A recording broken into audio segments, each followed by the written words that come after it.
I want you to do something a little radical right now, like wherever you are listening to this. Yeah, just take a second. Exactly. I want you to literally unclench your jaw. Just let it go. Drop your shoulders. Most of us don't even realize we're tensing up, Right. And look, I don't care if you just finished, a grueling 12-hour shift on the hospital ward, or if you just stepped off a loud, dusty job site. Or even if you're just mentally exhausted from staring at screens all day long. Leave it at the door. It's over. You are officially entering quiet mode. So just take a deep breath. That's the baseline we need for this. It really is. And now I want you to look at the phone sitting next to you, or maybe the smartwatch on your wrist. Every single time that screen lights up, every time it buzzes, it steals exactly 23 minutes of your life.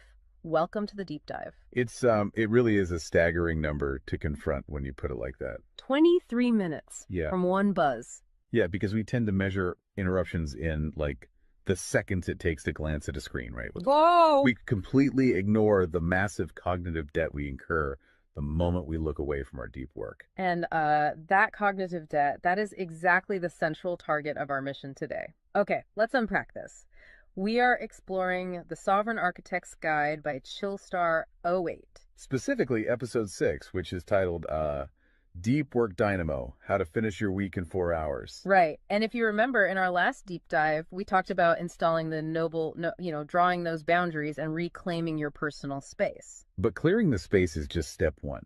It actually reveals a much deeper, much more intimidating problem. Yeah, the void. What are we actually supposed to be building in that silence we just fought for? Because if we don't have a blueprint, the noise of the world is just going to rush right back in to fill it. Oh, for sure. We have this natural horror of a vacuum. The second our schedule opens up even slightly, our instinct is to pack it with activity. We just have to be doing something constantly. Exactly. We are culturally conditioned to equate motion with progress. Yeah. But Chillstar 08 introduces a really brilliant distinction here. She talks about the trap of idling. I love this concept so much. Think about a car engine, right? Mm-hmm. The engine is running, the pistons are firing, it's burning through all this expensive fuel, making a ton of noise and vibration. But the car is in park. Yes, it isn't going anywhere, and that is what most of our daily quote-unquote busyness looks like. We feel incredibly productive because we are in constant motion. Right. You check a text message while you're sitting at a stoplight. Or you answer a quick email while walking from your car to the front door. You stare at a spreadsheet on your laptop while, your family dinner is sitting right in front of you, literally getting cold. And that right there is the illusion of productivity. You end your day feeling physically and mentally depleted because you were constantly doing something. So you didn't actually do anything that matters. Exactly. If you step back and evaluate your legacy, the deep, meaningful work, the art, the business strategy, the relationships. Right, the relationships that actually move your life forward. None of it progressed. You spent 8 hours idling. You were everywhere, which means you were truly nowhere. Man, that hits hard. And this brings us back to that terrifying 23-minute statistic from the research she cites. I don't want to just gloss over this. No, we definitely shouldn't. Because understanding the mechanism behind it is crucial. Why does a 5-second distraction cost us almost half an hour? It basically comes down to how our prefrontal cortex manages working memory. Your brain is not a computer processor that can just run multiple applications in parallel. Right. We can't actually multitask. Exactly.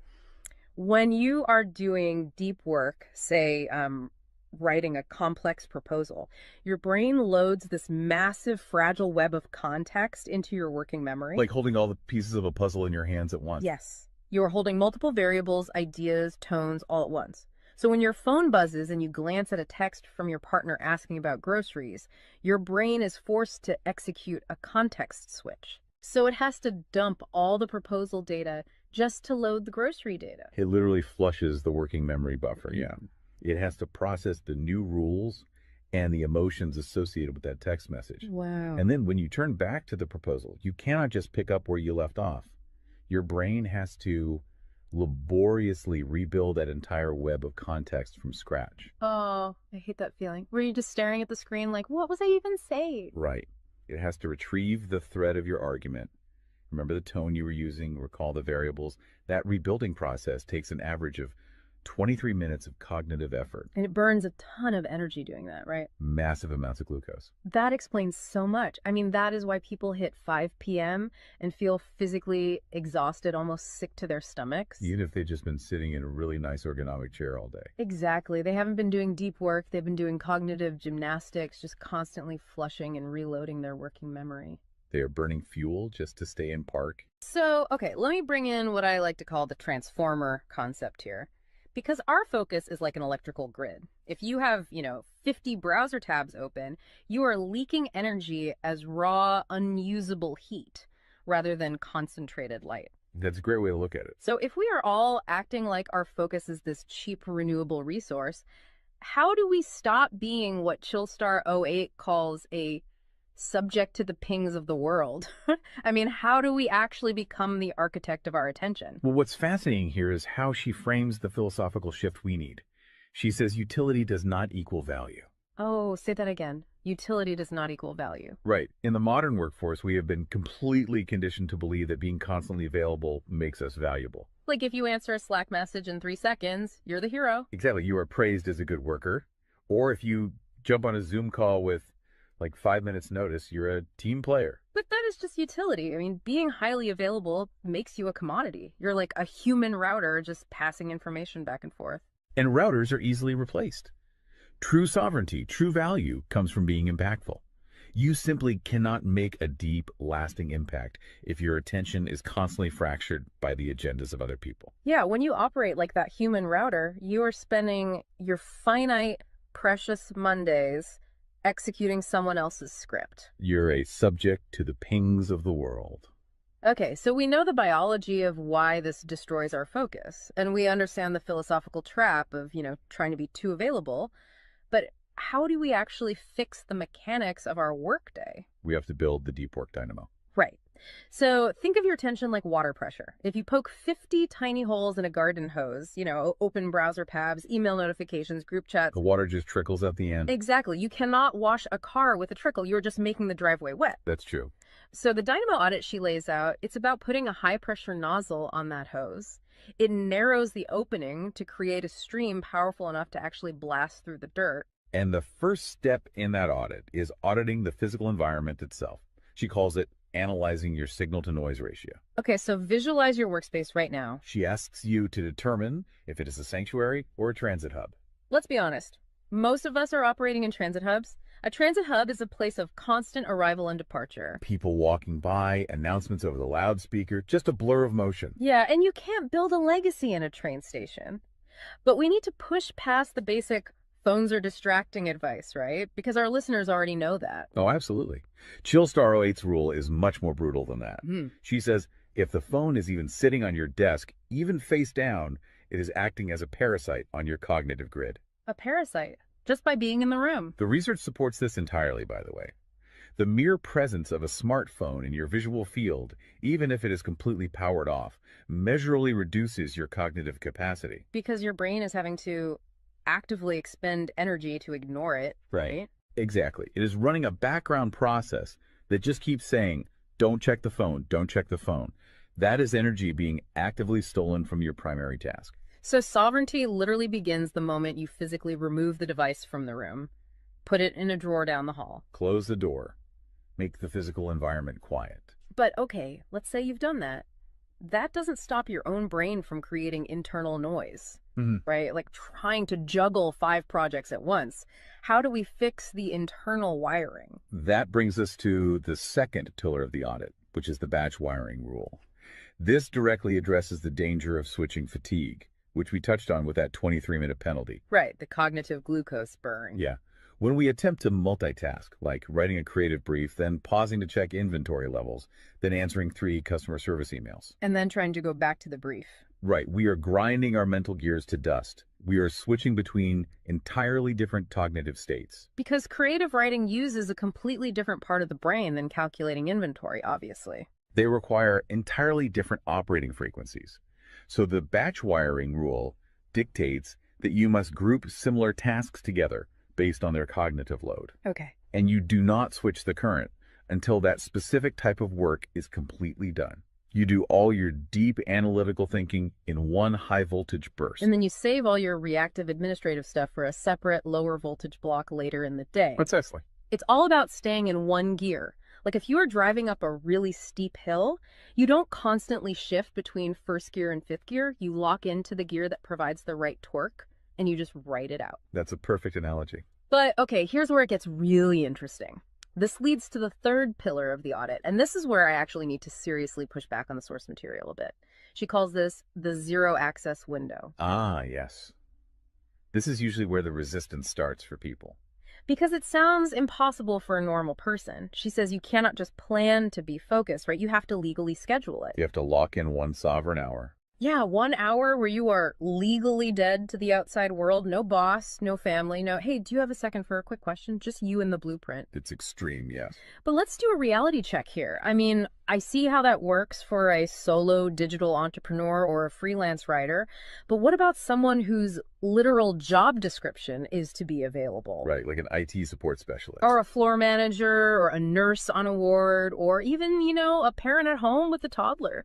How do they justify just vanishing? It feels like this advice only applies to a very specific, privileged type of worker. That is the most common and, frankly, the most valid hurdle to this entire system. But we really have to look at how the principle scales, and we have to look at the internal psychology of the worker. Okay, walk me through that. First, let's address the context of Chillstar '08's own life. She is not some solitary monk living on a mountain. She is a wife, a mother, and a grandmother. Oh, wow. Okay. Yeah, and she runs a luxury travel agency and a digital marketing business. Her entire professional and personal life is built around communication and client management. She probably receives hundreds of legitimate demands on her attention every single day. So she is really in the thick of it. She isn't just speaking from some ivory tower. Far from it. She implements the zero access window because of those demands, not in spite of them. Now, for the IT manager or the nurse, obviously, you cannot vanish while on active duty if your role is acute response. Right. You can't ignore a burning server or a patient monitor. Exactly. But the principle applies to the deep work surrounding the active duty, the scheduling, the charting, the strategic planning. Even in highly reactive jobs, there is legacy work that gets pushed to the margins. That makes sense. And the challenge isn't just logistical, it is deeply psychological. It's the internal guilt, isn't it? Yes, exactly. People feel like bad employees or bad parents or bad partners when they set a hard boundary. Yeah. We tie our entire self-worth to our responsiveness. We think, if I am not instantly available, I am failing them. Man, that is so true. We feel guilty for taking an hour to ourselves. But setting a zero access window is not about neglecting your family or your team. It is about condensing your high level work into massive, high impact bursts of energy so that you can actually be present later. Wow. Okay. Consider the alternative. If you don't carve out that absolute focus, you end up giving your family or your team partial fractured attention for 12 hours straight. Exactly. You are physically at the dinner table, but mentally you are drafting an email. Or you are sitting on the floor playing with your kid, but you're checking a Slack notification over their shoulder. You are trading constant low quality availability for scheduled high quality presence. It is entirely about communicating boundaries to protect the quality of the time you do give people. You tell your team, look, I am going offline for 60 minutes to finish this crucial report. If the servers literally catch fire, call this specific emergency number. Otherwise, I will address all questions at 11:00 a.m. Right. You aren't vanishing to hide. You are vanishing to get the work done efficiently so you can actually live your life. Which brings us to the ultimate why behind this entire system. Because once you fight through that guilt, once you build this 4-hour fortress, you have to know what it is all for. It's not just about becoming a hyper-efficient robot. No, because if you use these tools just to do more of your boss's busy work or to take on 3 more stressful projects, you have entirely missed the point. You are just speeding up the treadmill. If we connect this to the bigger picture, the destination we are driving toward is a concept she calls passive magnetism. Okay, break down passive magnetism for us, because it sounds a bit abstract. Think of it as the gravity your work generates when it is undeniably good. Most people operate with active desperation. They're loudly networking, constantly posting, aggressively chasing clients or promotions. Just relying on sheer volume to get noticed. Right. Passive magnetism is the exact opposite. It is the ability to attract results, clients wealth, legacy, or respect through the undeniable quality of your deep work. Because you actually took the time to build something substantial rather than just talking about building it. Yes, when you engage the deep work dynamo, you produce work so concentrated and so valuable that it acts as a magnet. You don't have to chase the market comes to you. And the ultimate prize of achieving that passive magnetism isn't just more work. The prize is time. Time is the ultimate currency. The dream of the sovereign architect is to finish an entire week's worth of business output in just 4 hours. You do this high voltage work often while the rest of the world is literally still hitting the snooze button. You free up the remaining hours so you can go be a traveler, so you can be a creator. So you can be a fully engaged grandparent like Chillstar 08. Exactly. She frames it beautifully in the source text. She says, we wire for silent so we can live in volume. Oh, I love that. We embrace the discipline of the quiet fortress so that our actual lives can be loud, vibrant, and fully experienced. We are finally taking control of the dial. But, making that shift from a frantic, reactive employee to a calm, sovereign creator requires a massive shift in identity. You have to tune your mind before you sit down to do the work. It is really difficult to just sit down at a desk and instantly command your brain to perform deep work, right? Especially if you've spent the last hour navigating traffic and listening to the news. You need a transition ritual to cross that threshold. And Chillstar 08 provides something for this transition called the Chillstar's Creed. It is designed to be a grounding frequency. It really centers you. Yeah, so I want you, the listener, to use this. I want you to imagine a slow, steady heartbeat in the background. Just a deep, resonant 528 hertz frequency. Just let the frequency of these words settle into your mind before you initiate your deep work. Ready? Take it in. I am grounded in peace.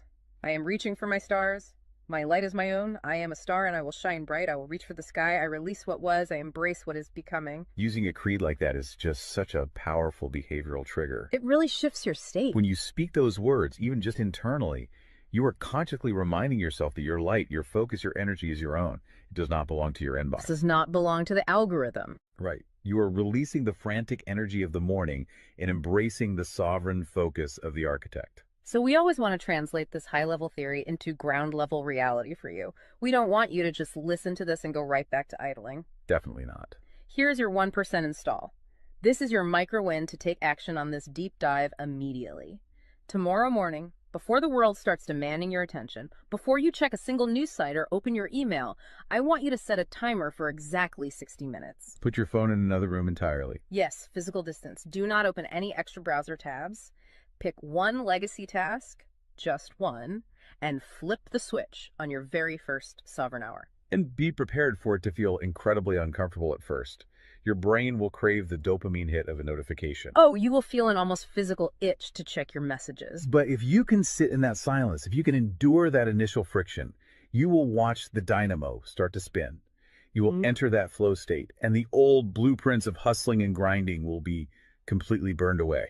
And look, if you want the actual templates to automate this piece, the specific tools and step-by-step guides to build the system out completely and protect your location-independent freedom, you can join the Sovereign Fortress on the Chillstar 08 school community. All the blueprints are there waiting for you. They really are. As we wrap up this deep dive, I want to leave you with one final thought to explore on your own. We have spent this entire session talking about the mechanics of work. We've talked about condensing your week's output into just 4 hours of pure, undistracted focus. But if you actually achieve that, you're going to be faced with a beautiful, kind of terrifying question. What's that? Who are you going to become in the remaining 164 hours of your week? What if your true legacy has absolutely nothing to do with what you produce while you are busy, but entirely to do with who you are when you are finally completely silent? Wow. Unclench that jaw. Drop those shoulders. Step into the quiet. Go be great and flip the switch. We'll see you on the next deep dive.